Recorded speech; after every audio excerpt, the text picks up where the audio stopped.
Hello and welcome to this week's album review, where I'll be reviewing the 2023 album Scaring the Hoes by JPEGMAFIA and Danny Brown. Man, I just came from a pool party and had like a busy ass day, so the fact that I'm gonna record this on Sunday, then this will be up Monday, and I'm gonna do all the editing right now after this video is gonna suck. But hey, gotta keep a schedule, gotta keep consistency, right?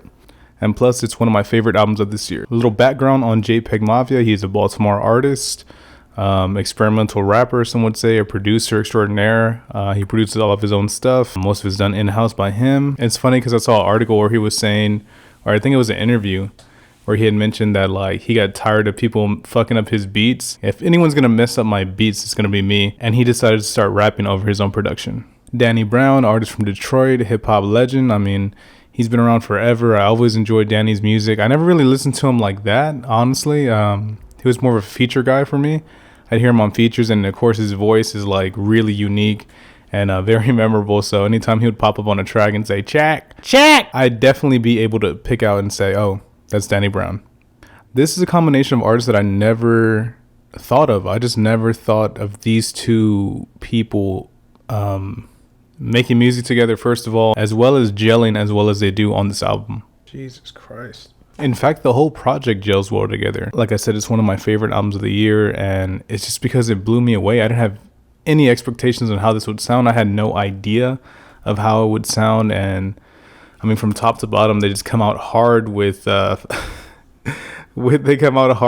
lean beef patty. Funny thing is, like, I don't know who titled these. I believe like lean beef patty, Danny Brown titled it. But if you look at JPEGMAFIA's titles to his songs, sometimes it's very direct. And he has titles that are really direct and kind of like the meaning of the song, or the point of the song is right in the title of the video, or of the title of the song. So he'll just kind of spell it out for you and be like, there it is, you know?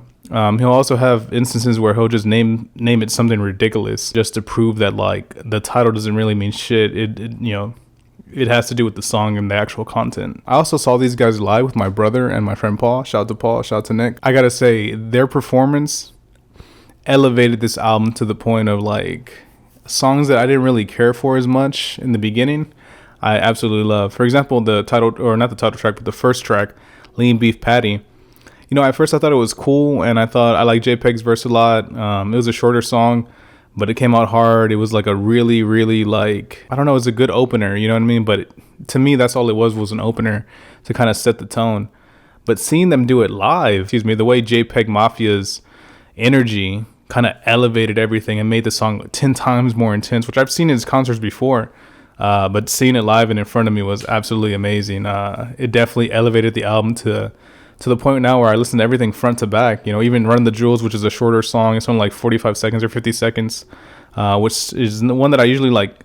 I don't know about if I skip, but I'm not going back to it as much as I do some of the other songs like Orange Juice Jones or Garbage Pail Kids. But yeah, let's go through some of my favorite lines, because some of them are pretty memorable, from JPEG and from Danny. Both of them have some pretty funny bars that I'll throw in here, because I think it's such a meme, some of the stuff they be saying. And I think, especially with JPEG's music, man, it reminds me of the internet so much. Not the band, but the actual, like, you know, internet that we use for all these things. Just the references, his stuff is so witty and so quick that it's almost like lines just be flying over your head, you know what I mean? Because also like I said, the production is top notch, so you kind of get lost in the beat and also lost in the and just the energy that he brings to the track, you know, whether he's singing a little bit or whether he's going hard, like you kind of fall in line with whatever he's doing. And I feel like a lot of his lines is like totally breezed by people's head, including myself. Okay, this is from Lean Beef Patty. While you stretching the truth in your tweets, I be stretching your girl Iron Chic. This isn't the only mention of Iron Chic during the album. I noticed that Danny Kane, is it Danny Kane? I think Danny Kane and the Iron Chic, or that specifically the Iron Sheik's finisher, which is the camel clutch, gets mentioned quite a bit on here. It comes up a lot. I just found it really funny. I'm a huge wrestling fan, and just picturing like the position, like, and the fact that he's referencing the fact that he's referencing what he's referencing is him and Danny both use the term the camel clutch and stuff like that, which is just awesome, man. To me, I just found it really hilarious. Okay, from the second track, Step a Pig. They off that 2 Chainz high-end sales, just can't let it go like Frozen. But if I let loose off in these shots, no games, you finna just dance like Gotenks. Which is like another Dragon Ball reference, referencing incels, also Frozen, the movie Frozen, Let It Go, and all that stuff. Like I said, man, rap is rap is the only genre where you could get away with this. I feel like no other genre can you do, like what he just did there. You know what I mean? He mentioned 2chan, which I don't know what the fuck that is. Incels, which is like an internet term for like people who don't have sex, who like or something like that. I don't know. I think it's just people that don't have sex. They just can't let it go like Frozen. Like it's just a awesome, like I don't even know metaphor is the right word, but it's just an awesome wordplay. Bet if I let off these shots, no games, you finna just dance like Gotenks. So if he starts letting off the shots, this guy's gonna start dancing like Gotenks does, which is a character from Dragon Ball Z. Shit like that is just like really, really like funny to me, and I don't know. Anytime they put Dragon Ball in a song or anything like that, I always like chuckle at it because I'm such a huge fan. This is from Perfect. It says, "Dripping like Rudy, you know how I do," which is of course when Rudy Giuliani was, I don't know what he was leaking from somewhere. I don't know if it was his hair, his skin, or the evilness just like pouring out of himself. But yeah, Homeboy was like sticky, and he looked like a little, you know what I'm saying? He was a little wet. I don't know what's up with that, but very odd from Rudy-O, you know what I'm saying? From Rudolph or whatever the fuck his name is. Okay, this is from Perfect. It says, "I heard people want to attack my show. Bitch, do I look like Olivia Munn?" Which is of course referencing Attack the Show, which is an old video game show hosted by Olivia Munn, and I'm not sure the other guy's name. I'm sorry, brother, no disrespect. Where they were talking about video games. It was on the channel G4, which is like a premium channel, I think. The times that I did have cable, I remember seeing G4 on there. I don't know about y'all, but there was a brief period in my life where like we could afford all the channels, and we did. I don't know if it was a package deal or what, but we were like rocking out with Stars, HBO, like we had it all, Showtime. And one of the channels is G4. And yeah, they would just have all these video games. I remember that's the first time I saw Ninja Warrior. All that kind of stuff was on there. But yeah, Olivia Munn was the host, and I guess he got threats of people like threatening to like attack his shows. And the fact that he played it off like the Olivia Munn reference, which I haven't thought of like that show or her in so long. Okay, so this is from Shut Your Bitch Ass Up / Muddy Waters. I think this is the first Danny Brown line. He says, "I was broke like a promise from a fat bitch saying no more McDonald's." And then on Genius it says, "Unreviewed annotation. Fat bitches cannot stop eating McDonald's." This is probably Danny's best bar of all time. All right, this is another line from Orange Juice Jones. It says, "Entangled up, yeah, Rabbin enabled us to put your girl in the camel clutch." Another camel clutch reference, and I put this picture of Iron Sheik doing it to Hulk Hogan just to like visually like put the image of like Danny Brown or JPEG like pulling off the maneuver, you know what I mean? The position just sounds so funny to me that someone describes it as the camel clutch. Oh man, I saw this one earlier. It says, this is for an example of a line that just totally goes over my head. JPEGMAFIA references Michael Bisping. I was a champ one time, Bisping, which I think this is from Kingdom Hearts Key, which was one of my favorite songs. It says JPEGMAFIA is referencing Michael Bisping, who was a UFC champion. He only won the title once and lost it in his second title defense. He was champ one time. Which again, like referencing shit like that, referencing wrestling, referencing UFC, Dragon Ball Z, all this stuff that I like really enjoy. And the fact that they can kind of weave this into this album, which I'm already a fan of, you know what I mean? Just sonically, I'm a fan of it. And I will say that for anyone who hasn't listened to their music, it can be very experimental.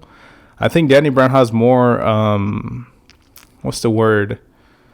I want to say passable. That's totally the wrong word. What is it? Accessible. Sorry. Danny Brown, I think, has more accessible music early on. And then he did like things like Atrocity Exhibition and stuff like that, which is more like out there, which I love. I love his old stuff and new stuff. And I think JPEG always kind of had that experimental feel. And the reason why I like him so much is because he challenges me as a listener. You know what I mean? His music really does challenge you. And it's like, whoa, is this good? Or, you know what I mean? People always bring up the name Death Grips, and I think they do that in a different way. Don't get me wrong, I like Death Grips a lot. I'm actually seeing them, I believe in October here. They're coming to Houston, so I'm really excited for that. But I just want to I definitely want to make a comparison because I know he doesn't like that shit. In terms of challenging the listener, I think they both do a good job at that. But yeah, he challenges me as a listener, sonically for sure. Lyrically, I always liked his lyrics. They either make me laugh or anytime. Like he has a song called, I think, Poppy's Home, or no, not Poppy's Home. Poppy, I Missed You. Fucking Instagram going off. Sorry. He has a song called Poppy, I Missed You, and it's like I hate old white people, I'm prejudiced. And it's like, oh dude, what is this? Like redneck tears with a beverage, like just stuff like that, which makes you go like, you know what I mean? Because that kind of stuff just hits sometimes. And he also has like just ridiculous lyrics sometimes where he's oh my god, where it's like, I can't feel my face, oh god, SMH, no ASMR, show me where the profits go, show me how to keep my pussy closed. Stuff like that is just like, it catches me so off guard, bro, because you just get lost. Like I said, you get lost in the beat. That when I'm listening to a friend, he's just like, what the fuck are you listening to? And I think a lot of people give me that look. It's called Scaring the Host for a reason. And I think their DLC pack, which I don't know if I want to do a separate review, I think that DLC pack, that 4-track EP, is more accessible to anyone, really, honestly. If you listen to this one way through and you're kind of like, you know what, this is a bit much, I can't really get into it, I recommend listening to their DLC. They dropped, really a surprise. It came out like on a Tuesday, earlier, or when was it? I think a month ago at this point, 2 months ago maybe. And it was fantastic, man. 4 tracks. I don't know if they weren't supposed to be on the album. They were supposed to be on the album for sample reasons. I'm not sure. But man, those 4 tracks are so heat, amigos. Guess what, bitch, we back ho. Tell Me Where to Go, dude. Tell Me Where to Go is legit such a good song. I just play it all the time. And then Danny's not even doing the voice. Danny's totally like, rapping his regular voice, and just flowing and flowing and flowing. Then JPEG comes with his voice a little distorted. It sounds incredible. Tell Me Where to Go is like phenomenal. All as well as No No No, or All the No's. Man, he has some lines on there too where it's like, when I was just 15 or when I was just 18, they just put me on a list. Bitch, I ain't Baby Keem. My cousin ain't gave me shit. It's like, damn, bro. Like, he just has such good ways of referencing things that you'll be like, oh, I know that. And as well as referencing obscure things. It's funny because I feel like his more obscure references are in the samples that he uses. Because you'll hear something and be like, what is that? Where's that from? I'm pretty sure I heard that. And you can't figure it out. And his references, I don't know. For the most part, I'm able to get them. As ridiculous as they are, it's just super on point when he brings it up. It really comes across that they didn't come to fuck around. They're so good that they can fuck around. And they're so good that they can fuck around and make it one of the best albums and best experimental albums of this year. And the fact that he did all this with the old like beat sampler, I'm pretty sure, or old like machine that he used to, usually he does everything on like a digital, what was it? Is it a DAW? Digital workstation or some shit like that? I don't know what the fuck it is. It's like something like that. He usually does like a program, maybe, is what I'm trying to get at. And the fact that he did all this on like this old shit, it's just incredible. What other? Oh, bro, this line right here. When I ate that pussy, I broke my fast. And then he laughs, ha ha ha. And you know what's funny? When they released this album, Scaring the Hoes Volume 1, it was during Ramadan. So the whole time I was just like, damn, I was like, I'm not a really religious person like that. I'm not Muslim or anything like that. No disrespect. I love all my Muslims. I love all my Christians, Catholics, everybody. But I am fascinated because I watch a lot of MMA and boxing. So I'm always been fascinated with the concept of weight cutting. And I know there's been Muslim fighters who have to weight cut during Ramadan. And I weight cutted myself in high school wrestling, but it wasn't that like serious. I cut like 7 pounds, 6 pounds overnight, nothing crazy. Whereas, you watch like Islam or Habib and they look like death, especially if they're doing it during Ramadan. It sounds even 10 times worse. You know what I mean? I know Bilal Muhammad has mentioned that as well. But again, like the fact that they released it, I don't know if that was intentional just for that one line. I doubt it, but I thought it was funny that like he mentioned breaking fast and cunnilingus. It's such an odd combo that just, I don't know, man. It's just amazing.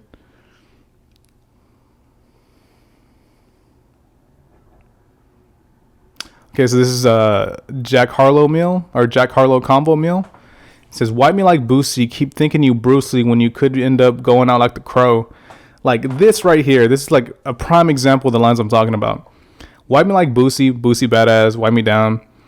Keep thinking you Bruce Lee, and that'll come into play now because when you, it says, wipe me like Boosie, keep thinking you Bruce Lee when you could end up like the Crow. When you could end up going out like the Crow.